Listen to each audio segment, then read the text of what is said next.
each transaction because everything's different. It's like a snowflake. Like there's no same transaction I've ever done. Welcome to a series of unfortunate real estate events, a podcast where we talk about real issues that come up from the time a property goes under contract to the time it actually closes, and what other real estate professionals can learn from their experiences. This week, I'm joined by Alaina Capasso from Advised Realty Services, and we're going to walk through a closing that just did not go to plan and talk about ultimately how it played out. Good morning. How are you? Hi, Kishore. Thank you for having me. I'm Alaina Capasso, as you mentioned, and I'm super excited to be here and talk about a couple of transactions that didn't go as smoothly as anticipated, but we learned from everything. Perfect. So just so our viewers know a little bit about you, let's start with how did you get into real estate? Let's Oh start there. boy. Okay. So I studied finance in college. I love budgeting and I love passive income. So in 2020, when COVID hit, I was graduating college with a finance degree, had full on expectations of coming out of school and doing your typical 9 to 5, which I figured out I absolutely despised. So after figuring that out, I got my real estate license to intentionally do a side hustle. Very like minimal work, nothing crazy, like just get right into real estate because I wanted to purchase my own and have real estate income. After doing a few transactions, I realized I like totally love the potential of real estate. Like there's no ceiling. I can do what I want and it's amazing. Like it's just an awesome career. So I jumped into it and I've been in it since 2021, just absolutely loving it. Now in 2021, did you become full-time or because you said you started out part-time, 2021 is when you made that transition over to full-time. So full time, winter of 2022. Okay. So you get your license, you continue your job for a little bit, and then you jumped into real estate winter 2022. Yes. Yes. And it's Um, been awesome. I was just going to say, and we're, in the winter of 2020, well, maybe not. Yeah, well, we're still in the winter of 2026, but not too much left of the winter, hopefully, but you're still with it. So obviously you still enjoy it. Yes. It's something you Um, have to enjoy. all right. And now you're with Advised Realty Services. How did you Yes. get from getting your license to getting involved with Advise? Okay. So I started out with Coldwell Banker and I was there for about a year. And then my uncle started his own brokerage, which is called Advised Realty Services. And I happily joined the family. And now I work with Vinny and I've been on the team since 2022. Perfect. Um, anything you specialize in or like to focus on? I love a first time investor or home buyer. Anything that's first, I love to do it with you because I started the journey and had no idea what the heck I was doing. So having the experience of me going in and buying my own rentals, I can teach investors or new home buyers what to look out for that I wish I had known to begin with. I like that. Right. I don't think enough people do that, of taking their experiences and teaching others. So kudos to you on that. That's a really great skill. Thanks. Uh, Yeah, it's like little things you don't even think about, like the driveway. Like driveways are so expensive. Like oh it's yeah. you should take a look at the driveway for sure. Well, then, and it's also, are you on a shared driveway? Does somebody else have access to it? That raises all kinds of questions, right? Yeah, it definitely Um, does.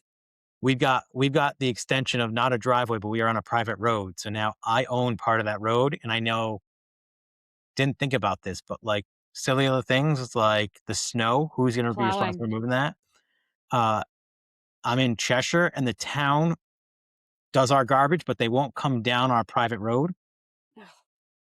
And I live at the bottom of a hill. So every Thursday I've got to hike, and it's like a tenth of a mile. So it's not a huge amount, but What if it's icy? it's icy, it's cold, it's hot, and then you're lugging 50 pounds of garbage up the hill. Yeah, that's tough. And that's something you probably didn't even think about, like your No, trash or what the school bus. Like, does the school right? bus go down there? Like, Nope, nope. The other fun part is, um, delivery guys can't find us. for like Yeah. food. Like I didn't think about the amount of things. Luckily, our mailman comes down our street, but All right. That's a dri- plus. driveways are something you don't think about when buying a house. You don't. Or even like trees, like overhanging, like little things, like doors. Doors are expensive. Like there's so many things that add up that you're like, oh my God, like I wish it's not just like your furnace, like it's like everything else. Right. So that is great, which leads us into a good transition to talk about housing. So one of the Awesome. things one of the things we see is when people hire us, they expect things to run smoothly. And a lot of agents like to work with us because our goal is to make you look good, right? For sure. And what I've noticed is when deals get stressful, it's not often the big things, but it's the little things that just weren't handled early enough. Is that something you think you run across a lot in your business? Yes, I would say in the beginning for sure, because as I was gaining experience, I didn't fully know what to expect per each transaction because everything's different. It's like a snowflake. Like there's no same transaction I've ever done. So because of that, like you're doing something new every time and it's a learning curve. Like there's ways to put the wagon before the person or horse, whatever that saying is. Right. And I think by your experience and learning and talking to attorneys such as you can gain this knowledge and then be ahead of the game for when an obstacle may or may not happen, but you prepared your client for that instance. That is key. And I like that example. I've never thought about it. A real estate closing is like a snowflake because It really everyone's is. different. I have not had one identical closing. I'm gonna steal that from you. Yeah. So in talking about this, let's move on to talking about some of the more difficult, challenging closings you've dealt with. So we're not going to mention any names or addresses. Let's just talk vaguely. Yep. Um, so give me an experience of a closing that you thought was going to go smoothly, and there were hiccups in the road, and I'll ask some more questions to flush it out a little bit. Okay. So this one is currently under contract happening. And no names, no addresses, no nothing. But my clients came to me. They own a condo and they want to upsize. So they want to sell their condo and buy a house. They did not want to list their condo before buying the house. Okay, which is quite common, It is right? common. The only issue is they need the funds from the sale to purchase. Which is So also common. that is tough. So I was able to get our offer accepted on a house without having the condo listed yet. Okay, So I had to have hypothetical numbers of what I thought they would get from their condo because I had no idea. So I had to run my comps and kind of figure it out. The lender and I worked so many hours on this to figure out if they can afford this house. Offer got accepted. So now we list their condo and we waited about a week. We didn't have as much action as we thought we were going to get. So, because it's subject to a Hubbard clause, the house they're purchasing, that agent doesn't have to put it under contract yet. So, we have the stress of that house that they have an offer accepted on can go at any time. Like that is they can lose it at any time. So, we have their condo on for a week in which we thought it was going to go very fast. After a week, we accepted an offer. Both inspections are happening at the same time. So they're inspecting the house they're buying and they're getting an inspection done on their condo. The house they're buying, some large ticket items came up, pretty expensive things such as like your chimney, driveway, etc. We're negotiating with that. Then we have the buyers of their condo negotiating with us. Okay, so now we're past inspections and we're still under contract. And I get an email that the condo is unwarrantable. For those of you who have no idea what that is, same here because there's so much that goes into it. So I don't know if everyone remembers, but in Miami, they had like a total crapshoot with all their condos. And because of this and all the crumbling and they didn't have enough reserves, Freddie Mae and Fannie Mac have been very particular with their loans to condos. So I looked back at the sales history of this condo complex, and they had conventional fixed loans closed on them all last year. So I had no reason to believe that this would be unwarrantable. We find out that some decks need to be repaired, and that is structurally unsound. Therefore, it's unwarrantable, and Right. the banks won't loan it. So right now, we have to figure out how to pivot. And I believe we need to go with a credit union for the buyer's loan on the condo because credit unions use their own money and they don't go through the same approvals as a mortgage broker does with another bank. Okay. So Something that's something new I did not know. we're Right. figuring things out here. I'm like blown away, and there's so much on the line right now that I'm praying this will close. Is your buyer, and I'm cutting you off a little bit, is your buyer open to moving to a credit union? I hope so. This is the problem. I'm working with the agent of the buyer. I can't go directly to the buyer Right. and talk to them. And the lender of the buyer currently is super bad at communication and not keeping me in the light here. So I am a little stressed, to say the least. Yeah, which is, the one of the issues that we run into a lot in your side and my side is we get stuck with somebody that we didn't help vet. We don't know them. We don't know, can't control their communication, and we get stuck with people that suck at communication, It's right? the worst. Which, yeah, it makes our jobs a lot harder. Communication is what we need in our business. Yes. Like everything through and through. Ask anyone, like, if you're going to be successful here, you need to be a good communicator. Right. So you've explored credit unions. We've talked to the buyer's agent. The buyer agent's on board.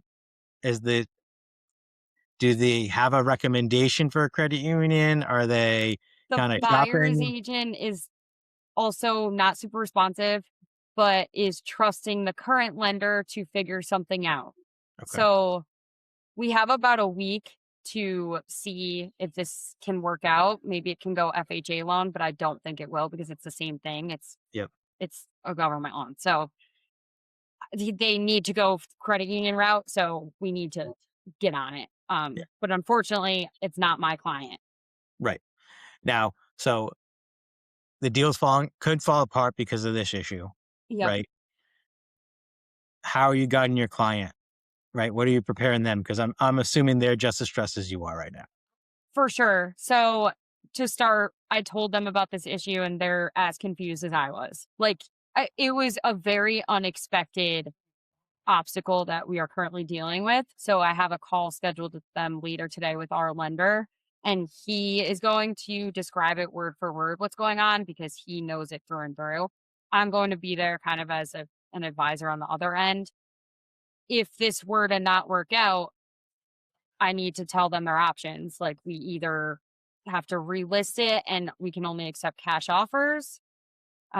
We have to figure out if the house that they're purchasing, if they're willing to wait it out again. It's not like people are just whipping cash out left and right like they were a couple years ago. So it's tough. Right Yeah. now, I'm kind of like, you got to let some things pan out and like see where they go.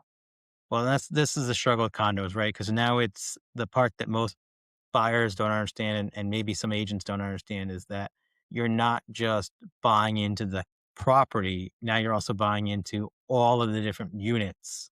So if there's an issue in one of the buildings, it could affect the buyers, right? Exactly.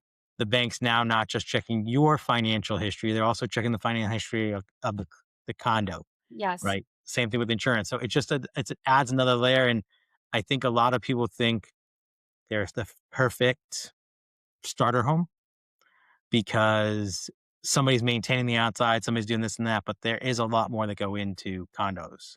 There's so much. And then like the condo doc review, and you like as a buyer, your due diligence, you have like 5 days to review them, and you have the right to back out after that if it's, say, you wanted to rent it and you can't. So it's condos are one of the toughest, I think. Right. Well, and the other struggle you have is you have clients that went into this purchase thinking that they could sell their house later, Yes. right? And now they need the money to purchase this new house. It puts a little bit of strain on them. Um, It's tough. It's a very, like, stressful, but I'm trying my job and what I want, hopefully, is to relieve the stress from my clients. yep. The less they know, the better, in my opinion, until it's really happening. Well, and where I have to give you credit is you're getting on the call with the mortgage broker and the client so you can learn, right? And that's Yes, um, one of the things I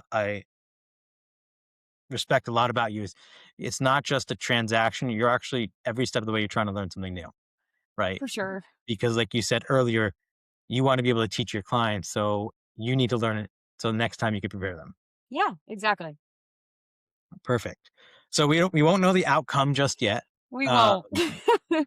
unfortunately. But maybe when we do our next podcast video, we'll have to get an update or when it does close, let me know and I'll do a post on our social media so everyone that's following can not be holding their breath in suspense. Fingers Uh, crossed. yeah, fingers crossed. I'm hoping the best for you and your client on that. Thanks for sure. Uh, so let's talk about an experience that you did close so we can figure out we don't leave everyone with another cliffhanger. Yeah, yeah. Okay, so another one that I had was a single family. Everything was kosher. We were moving forward. It was a sale. I was like the listing agent, and we accepted a VA loan, which, like, unfortunately, VA loans have a lot of qualifications for the appraisal. So everything's fine, luckily. There were a couple things, there was some termite damage, but because of the time of year, the pest control couldn't come out. So we had to hold some funds in escrow until it was done. Totally fine. No worries.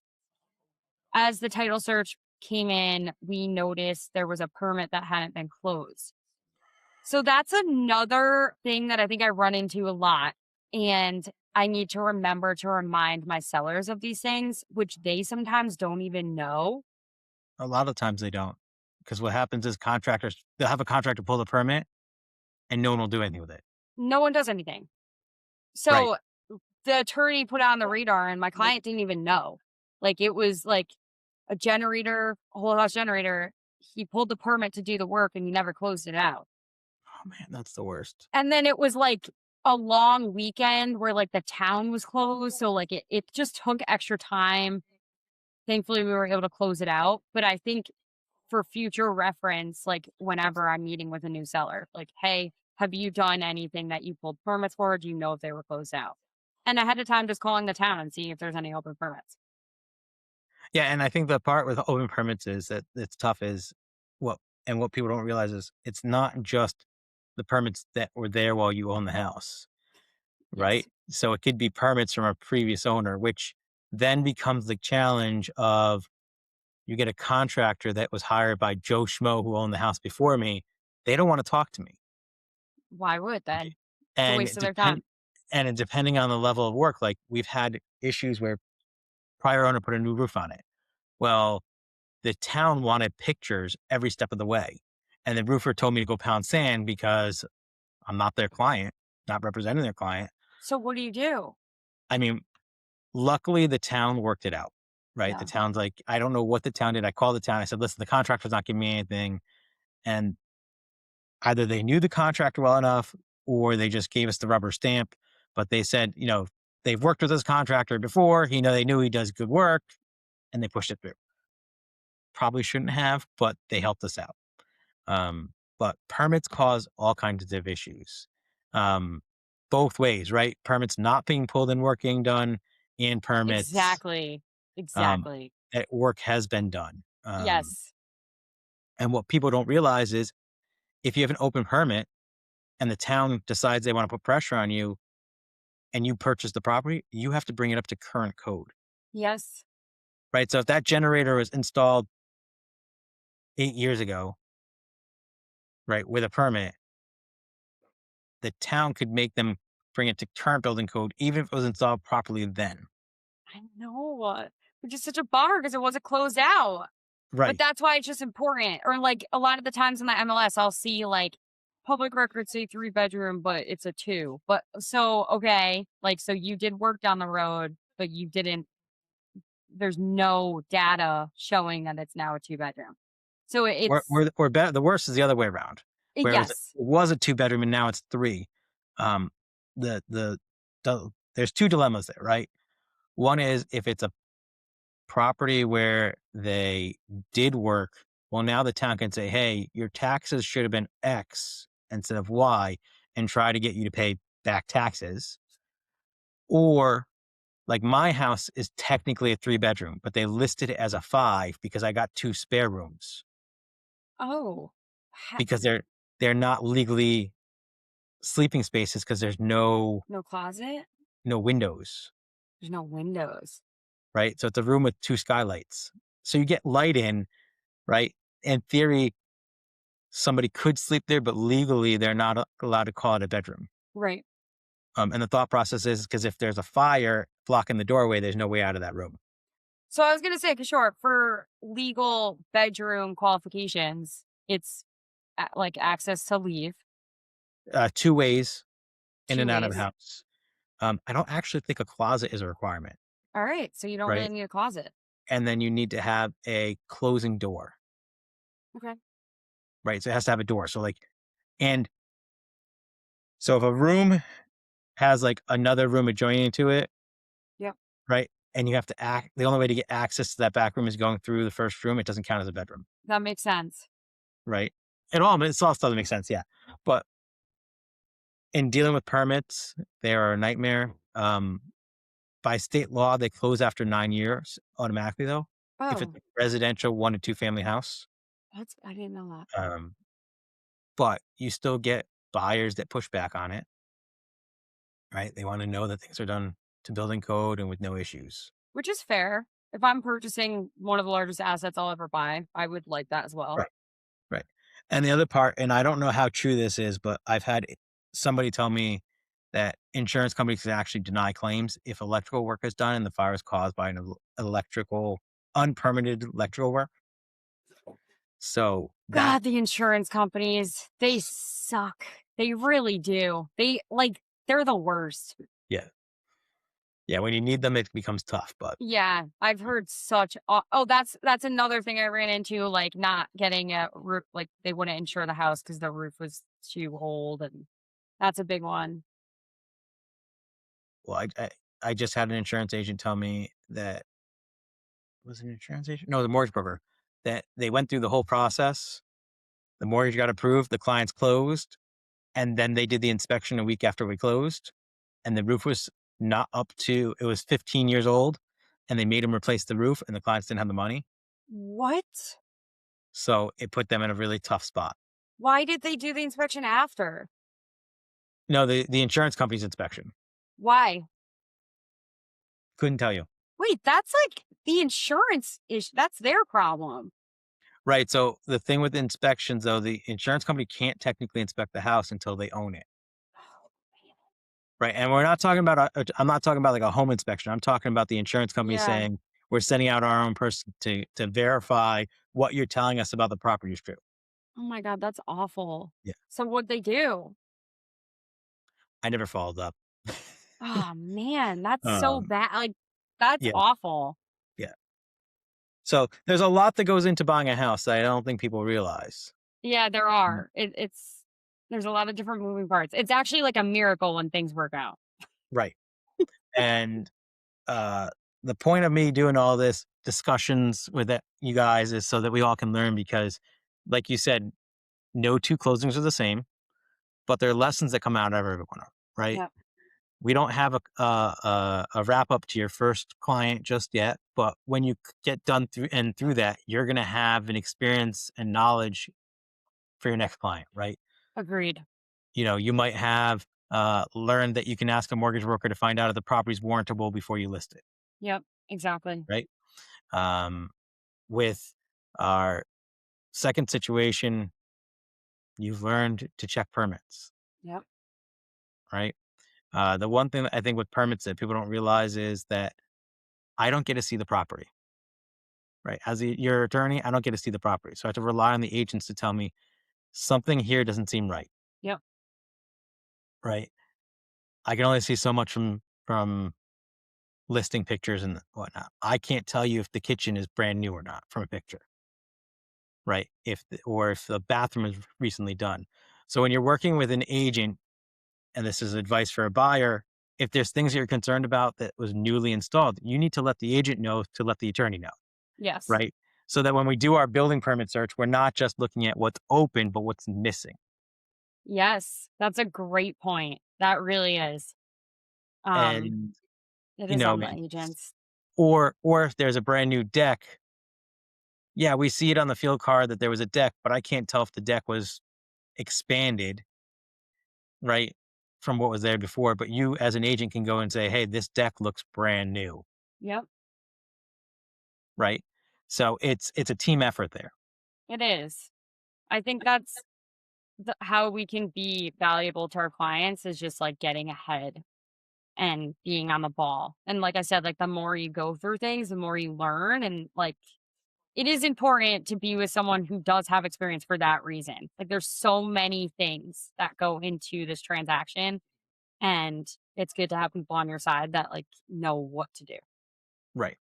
And then, so uh, I'm going to kind of go back to something we discussed earlier because I think we talked about a lot of things that can help a buyer of a traditional real estate transaction or a seller. You said you work a lot with first time investors. Let's leave some people with some investing advice for your first time investors. Okay, so if I had to leave someone with a couple pieces of advice, mine would be if you're living there, you don't, I wouldn't suggest putting as much money down as possible, in my opinion, especially if your next jump is to purchase another multifamily and go live in there.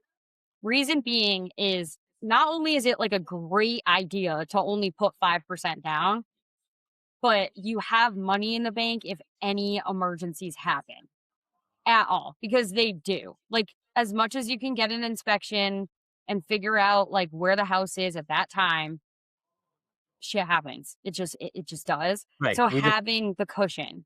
We just talked about the client that had a new roof, right? If you spend every dollar you have on your new purchase and that comes up, what are you going to do? Exactly. Exactly. And being a finance major and budgeting, I believe me, like I'm all about saving as much as you possibly can.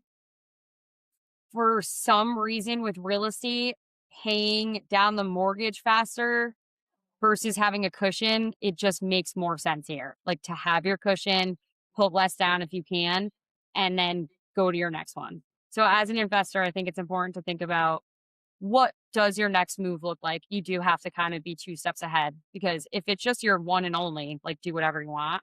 But if your goal is to have multiple, definitely put less down. All right. So if I hear you right, planning. The key is Planning. planning. Yes. Yes. Perfect. So I think that's something unique you bring to the table, right? You're helping them think not just for today, but you're thinking down the line.